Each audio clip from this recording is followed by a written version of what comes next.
I'm going to show you the two scopes we're going to use to do color correction work inside Premiere Pro.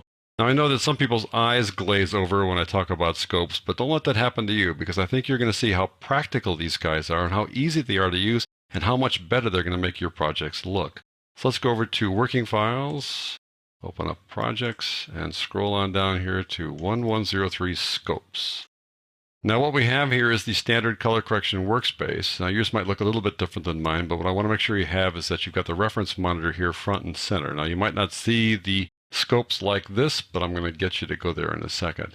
You also might notice that I've got two sequences here, one that I'm calling color workspace sequence and one that's called the PAL sequence, because some folks may work in PAL, and things are just a little bit different if you're working with the PAL standard, so I'll show you that in a moment. So let's go take a look at some scopes. If you don't have this view, go over here to this panel menu and go down to All Scopes. These are the 4 scopes that come with Premiere Pro. We are going to work with only these 2. This is called the YC waveform. This is the vector scope. These other guys are called parades. This is the RGB parade and the YCBCR parade. So YCBCR also refers to YUV, which is the original video format for video coming off of typical video files that are then converted to RGB, red, green, and blue, so you can see them inside a computer monitor. But there are no effects in Premiere Pro that deal with YCBCR or YUV directly. So this is more for academic interest rather than practical color correction use for our purposes. RGB Parade is kind of practical, but not for our purposes for what we're going to do. RGB Parade represents the 3 individual color channels, red, green, and blue, and basically the intensity or luminance of each of those channels, but it's not true luminance. It's kind of a combination of chroma, that's hue, and luminance. So in some ways it's sort of impractical to use this, but it can come in handy, especially when you're using effects that are specifically geared to red, green, and blue channels. But we're going to focus on these 2 guys. So let's look at them individually by starting with this one, the YC waveform. So click on this drop-down list and go to YC waveform. It looks like that. And right off the bat, I want you to change some things. YC stands for luminance, chrominance. Y is luminance, C is chrominance. Luminance sometimes is called brightness and contrast or tonality. Chrominance is sometimes called chroma or hue, but at any rate, it's talking about your tonality and your color. We're not interested in chroma here. We're interested only in brightness and luminance. So I'm going to turn off chroma. We don't need to see this blue stuff. We need to see only the green graph here. And we don't need this setup 7.5 IRE thing anymore either. This is kind of old school broadcast safe issues. And those things really don't apply anymore in the HD world. So just uncheck that. The intensity refers to how bright the scope is, not how bright things are that you're viewing in it. So the intensity is something you just set for your own purposes. If you want to make it brighter or darker, that's up to you. I'm going to leave it at the default 50%. So what do we see here? We're seeing brightness. We're seeing luminance for the clip that's above us here. And as you go through the clip, you'll see that the scope changes. That's because it's dynamic. It will adjust depending on what's up here inside the clip. What it's showing you here is brightness inside this clip, or luminance in the clip.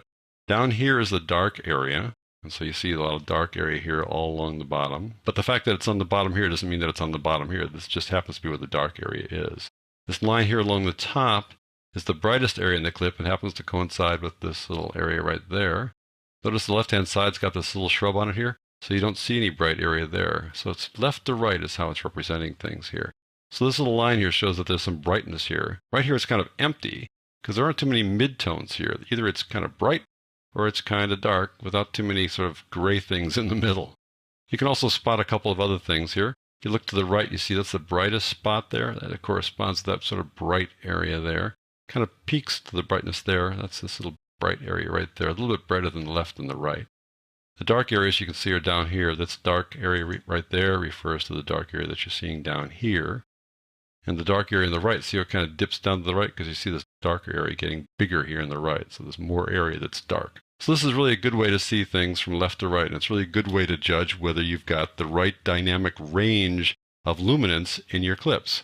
Your dynamic range should go from 0 to 100. You don't want to have anything darker than 0. You want to bring your darkest areas, your shadows, down to the 0 line. This is 0 IRE. IRE stands for Institute of Radio Engineers. How radio engineers got involved in video, who knows, but that's what it's called. Anyways, you want to bring your shadows down to 0. Now, sometimes you have some clips where the shadows actually go below 0, so you need to bring them up to 0. That's your goal. to have them just touch that 0 line there.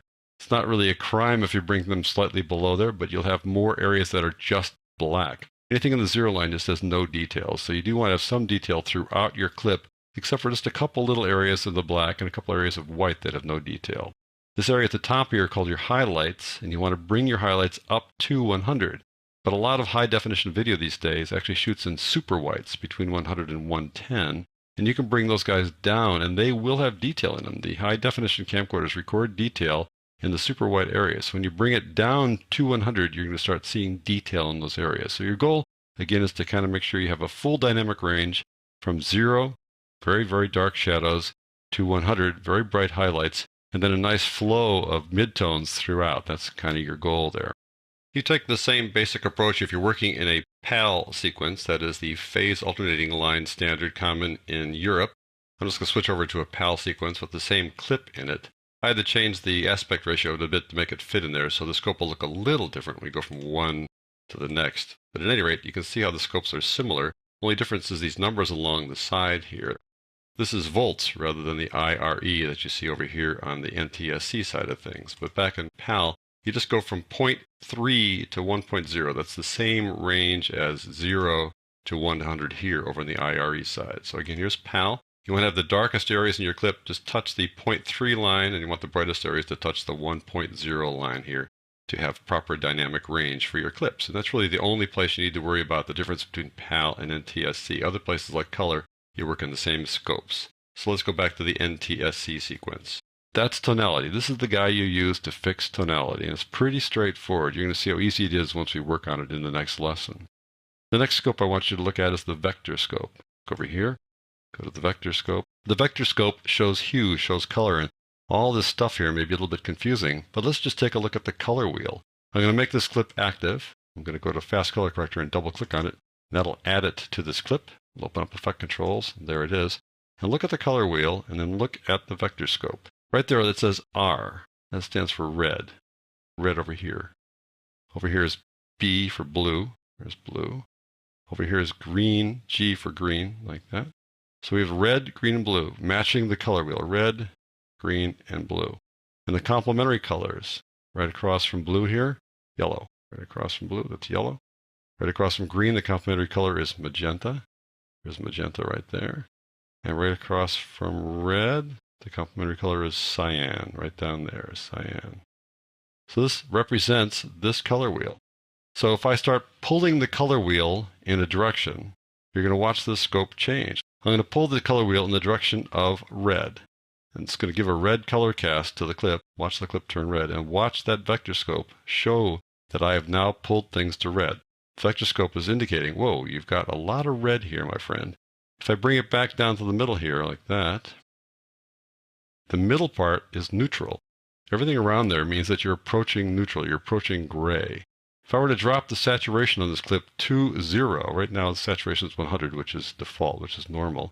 If I start dropping the saturation out, which means removing color essentially, watch what happens to the center of this guy. It's going to shrink. It's going to go down toward the center till it becomes gray.